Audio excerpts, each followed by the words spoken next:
I was sipping my morning coffee on the porch of my grandfather's old farmhouse, the one he built with his bare hands in 1928, when I noticed something strange across the tree line. Rows and rows of shiny new houses gleaming in the sun, each one sitting neatly on what I knew for a fact was my land my family had owned for nearly a century. So I drove over to see what was going on and found a smiling HOA president in a pastel sweater vest telling me, "Oh, don't worry, sir, this is our new luxury community." Like she hadn't just stolen 35 acres from me, I pulled out my survey maps. Deeds, tax records, every legal proof I owned, but she just waved her hand and said their lawyers had already sorted it out, and if I didn't like it, I could take it up with their connections. That's when I noticed something. The new homes were all perched in a perfect valley right below my private dam. The same dam my grandfather built to irrigate our orchards and that I now used to control.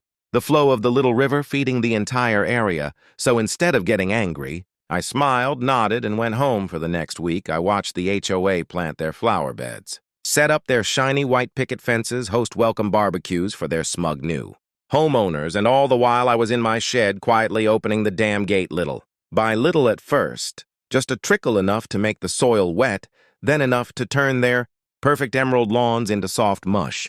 And then on Saturday, right before their big community photo day, I pulled that gate wide open. The water roared down like a freight train carving through their manicured driveways, flooding their luxury SUVs, swirling up into their freshly painted garages. People were screaming, scrambling. To save patio furniture, the HOA president was standing knee-deep in muddy water, yelling for someone to turn it off, but the only one who could was me, and I was standing on my porch with another cup of coffee watching the whole thing.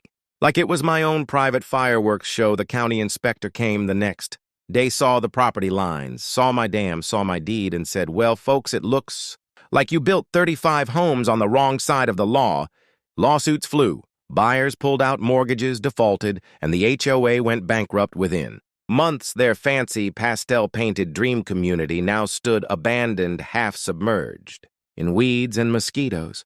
And I never had to lift a finger in court. Sometimes revenge doesn't need lawyers, just gravity and a good old-fashioned dam. So remember, folks, never steal from a man who controls the water. And if you liked hearing how I turned their million-dollar neighborhood into a swamp, hit that subscribe button now, because more HOA justice is coming, and trust me, you won't want to miss the next flood.